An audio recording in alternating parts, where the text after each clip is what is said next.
हे प्रभु, कृपा करके मुझे नवरात्रि का पूजन विधान और उसकी विधि बताइए। हम सब सनातनियों के यहाँ अगर अधिक नहीं तो वर्ष में 2 बार मैया का पूजन अपनी अपनी श्रद्धा भक्ति और अवस्था के अनुसार होता ही है।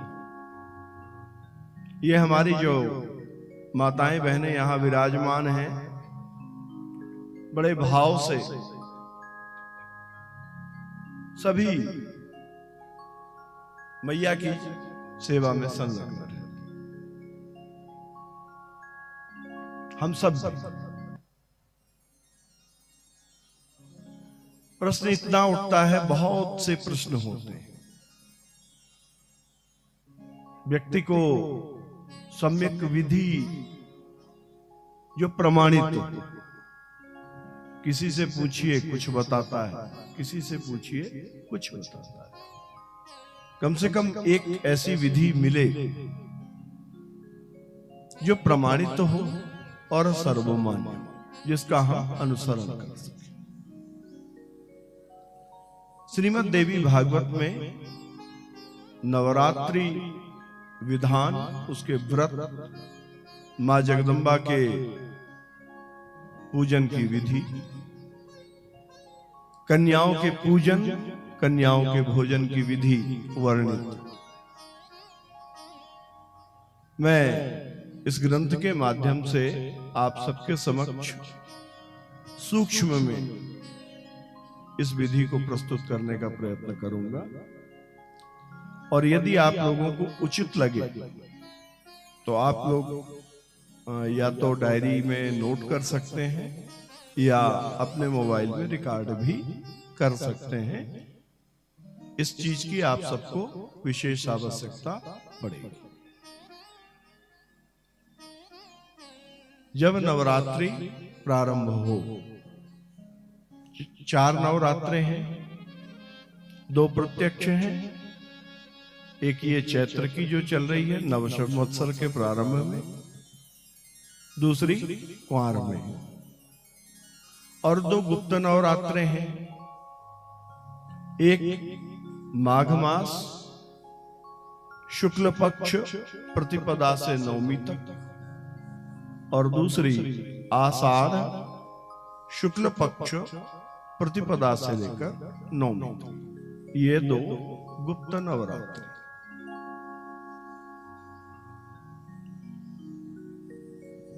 सर्वप्रथम तो मैं ये बता दूं, कई जगह ये भ्रम फैला हुआ है कि जो गुप्त नवरात्रि है उसमें कुछ गुप्त प्रक्रियाएं की जाती हैं, वो तांत्रिकों के द्वारा, है ना, सन्यासियों के द्वारा। सत्यता ये है, ये चारों ही नवरात्रियां हम सबके लिए समान रूप से पूजनीय। मां भगवती की पूजन करने के कई विधियां हैं। कोई अगम विधि या तंत्रोक्त विधि से करता है, कोई वैदिक विधि से करता है, कोई पौराणिक विधि से करता है, और किसी भी विधि से करे जिसका जो क्षेत्र है। भाई जो तंत्र के जानकार लोग हैं वे तांत्रिक विधि करें, लेकिन जो साधारण गृहस्थ लोग हैं वे साधारण विधि का प्रयोग करें। और सच तो ये है कि केवल नवरात्रि में नहीं, मां जगदम्बा का तो प्रतिदिन पूजन करें। ठीक है, ये शंका तो मन से हट गई। चारों ही नवरात्र हम सबके द्वारा सेवनीय है। जिस दिन से नवरात्रि प्रारंभ होने वाली हो उसके एक दिन पूर्व ही घर को आप व्यवस्थित कर लीजिए और संभव शुद्धिकरण कर लीजिए। शुद्धिकरण करने के उपरांत जब प्रतिपदा तिथि लग जाए, है ना, आजकल देखिए टेक्नोलॉजी ने ये सुविधा दे दी है कि आप चाहें तो मोबाइल में भी देख ले सकते हैं। तारीख अलग चीज है। कभी कभी ऐसा है कि 1 तारीख से नवरात्रि लग रही है, लेकिन प्रतिपदा तिथि का प्रवेश कितने बज के कितने मिनट पे हो रहा है। तो मोबाइल के माध्यम से, पंचांग के माध्यम से, पंडित जी के माध्यम से, आचार्यों के माध्यम से, किसी भी माध्यम से हम ये ज्ञात कर लेंगे कि प्रतिपदा तिथि का प्रवेश कब हो। मुहूर्त प्रत्येक दिन के 11 बजे से 12 बजे तक के बीच में अभिजित मुहूर्त होता है। कोई मुहूर्त ना मिले, अभिजित मुहूर्त सर्वमान्य मुहूर्त,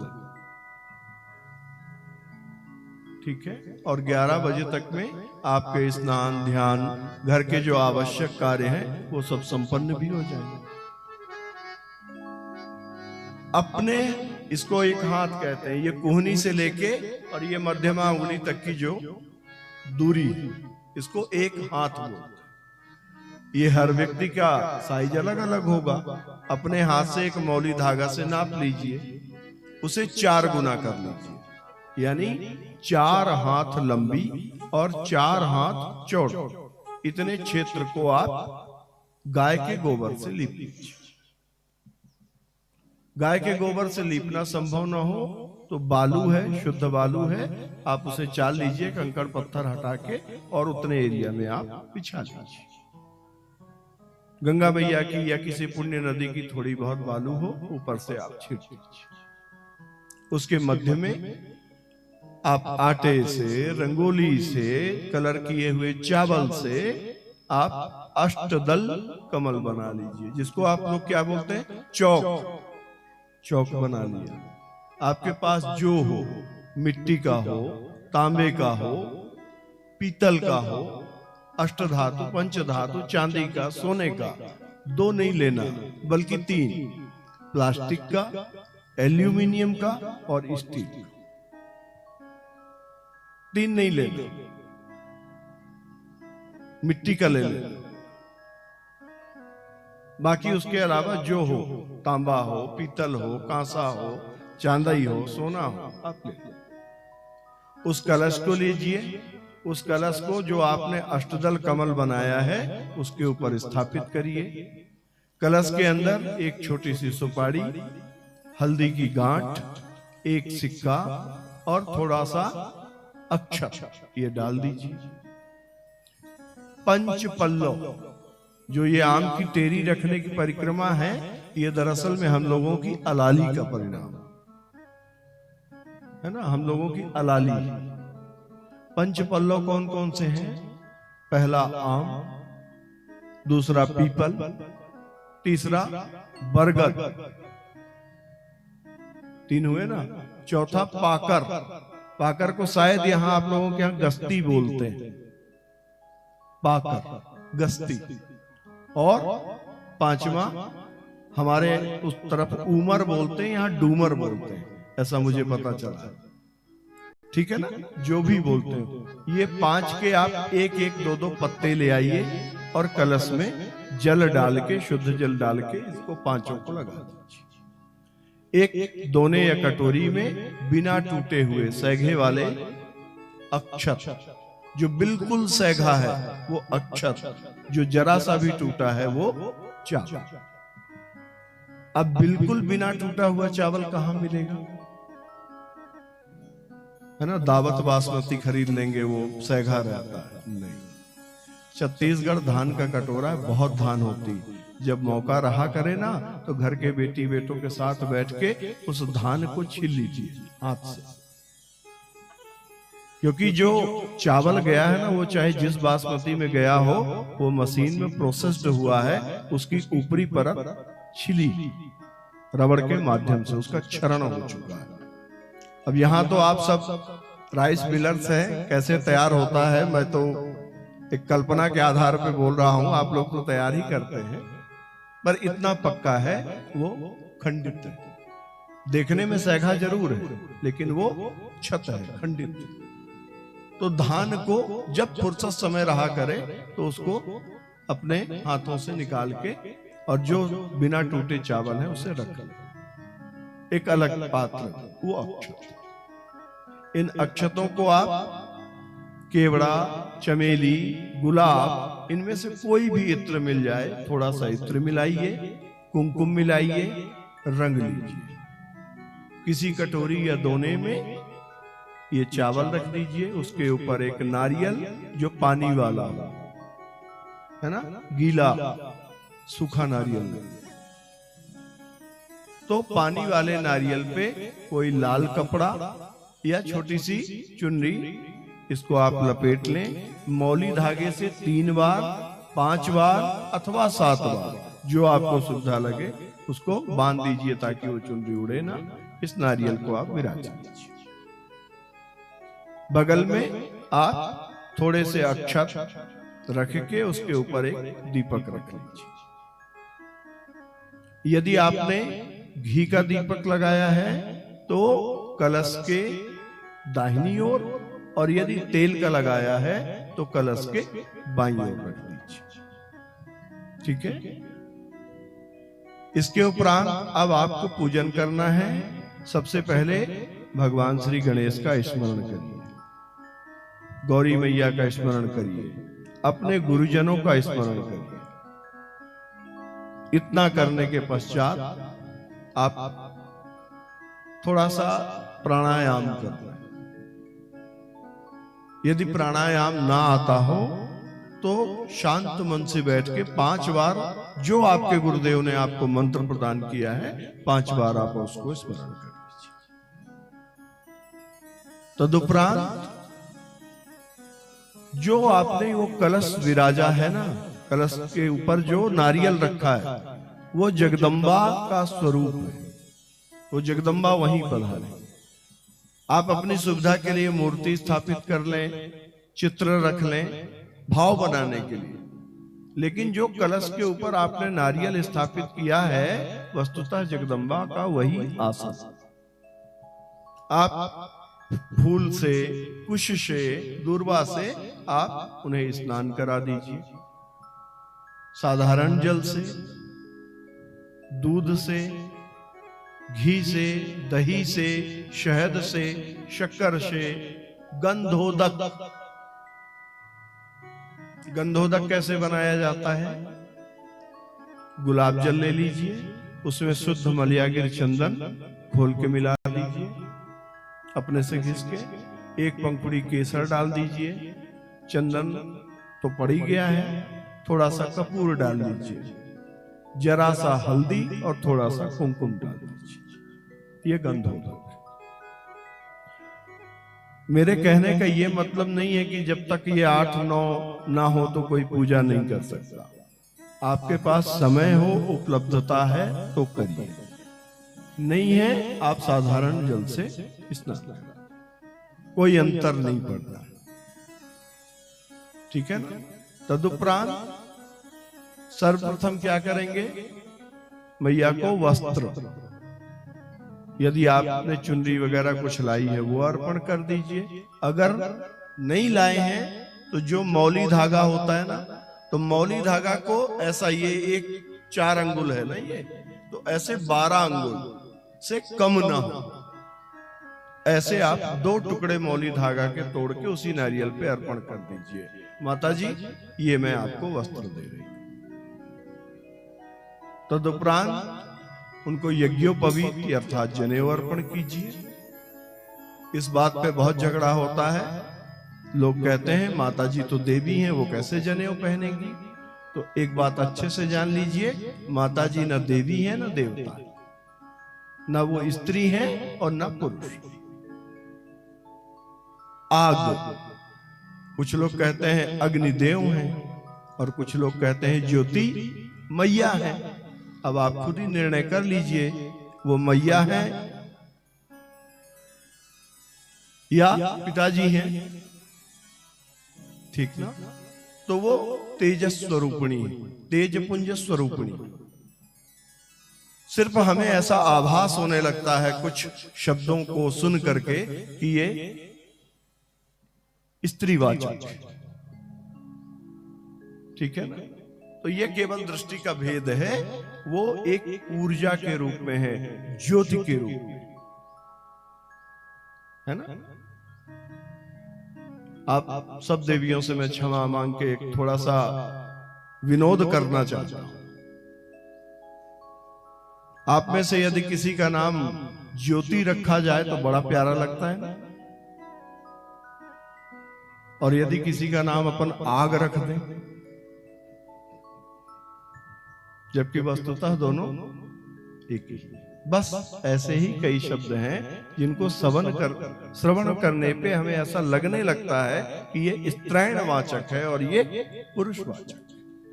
तो ये वो मां जगदम्बा है, वो मूल ऊर्जा स्वरूपिणी है, तेजस स्वरूपिणी है, ना वो स्त्री है ना वो पुरुष।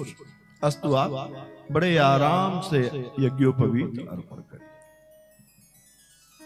तदुपरांत मलयागिर चंदन, रक्त चंदन, हल्दी, कुमकुम, सिंदूर, अक्षत, मैं जो बोलता जा रहा हूं इसी क्रम है, यही क्रम है। अक्षत के उपरांत फूल, फूल की माला, और मां दुर्गा को दूर्वा अर्पण नहीं की जाती। मां दुर्गा को दूर्वा अर्पण नहीं की जाती, और माता महालक्ष्मी को जब तक दूर्वा अर्पण न की जाए तब तक उनकी पूजा पूरी नहीं। इस बात का ध्यान रखिएगा। कैसे किया जाता है, क्या चढ़ाया जाता है, वो कम महत्वपूर्ण है, क्या नहीं चढ़ाया जाता ये जानना ज्यादा जरूरी है। तो देवी दुर्गा की यदि आप आराधना कर रहे हैं तो उन्हें दूर्वा मत चढ़ाइए। इसके उपरांत धूप, धूप कौन सा? बढ़िया वाली अगरबत्ती जो अच्छा सेंट दे, है ना। तो पहली बात तो आप लोग अगरबत्ती जलाने की आदत को सुधारिए। मैं क्षमा प्रार्थी हूं, मेरे ही कुछ भाई बंधु अगरबत्ती बनाने का कार्य कर रहे हैं, उन्हें थोड़ा क्षति पहुंचेगी, पर मैं उनसे भी यह निवेदन करूंगा कि वे अपने प्रोडक्शन को धूप में परिवर्तित कर लें। सभ्यता में, शास्त्रों में ऐसा वर्णन है कि यदि किसी के द्वारा ये बांस जलाया जाता है तो उससे उसका वंश भविष्य में जल जाता है, वंश वृद्धि में बाधक होता है, क्योंकि बांस सनातन सभ्यता में वंश को स्थिर रखने का प्रतीक होता है। इसलिए मेरा निवेदन है अगरबत्ती का प्रयोग न करें। धूप चाहे सूखी हो गीली हो, आप धूप बत्ती जलाइए। सबसे अच्छा होता है विशेष परिस्थितियों में आपको बाजार में गुग्गुल मिल जाता है, आप गुग्गुल ले लीजिए और गुग्गुल का अग्नि में डाल के और वो धूम दीजिए, ठीक है। लोबान वगैरह सामान्य गृहस्थों को नहीं चढ़ाना चाहिए, आप लोग लोबान का प्रयोग मत करें, ठीक है। इसके बाद दीप, कलश के बगल में जो दीपक मैंने बताया ना, यदि घी का है तो दाहिनी ओर, तेल का है तो बाईं, उस दीपक को आप प्रज्वलित करिए। दीपक प्रज्वलित करने के बाद एक चम्मच जल डाल के हाथ को अवश्य धो लीजिए, क्योंकि ऐसा शास्त्र का विधान है कि रुई, तेल यदि इनका स्पर्श हो जाए तो व्यक्ति अपवित्र हो जाता है, उसे स्नान करना चाहिए। तो दीपक जब आप प्रज्वलित करें तो अपने हाथ को निश्चित धो लें। उसका भी एक मंत्र है, जैसे दीपक जला दिया ना, अब हाथ धोना है, ओम ऋषिकेशाय नमः, ऐसा मन में उच्चारण करके आप हाथ धो लीजिए।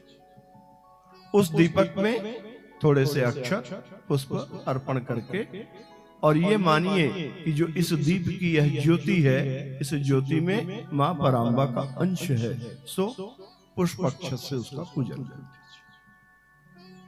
जो मैया ने आपको नैवेद्य दे रखा हो, शुद्ध हो, ताजा, बासी न हो, इतना भर ध्यान।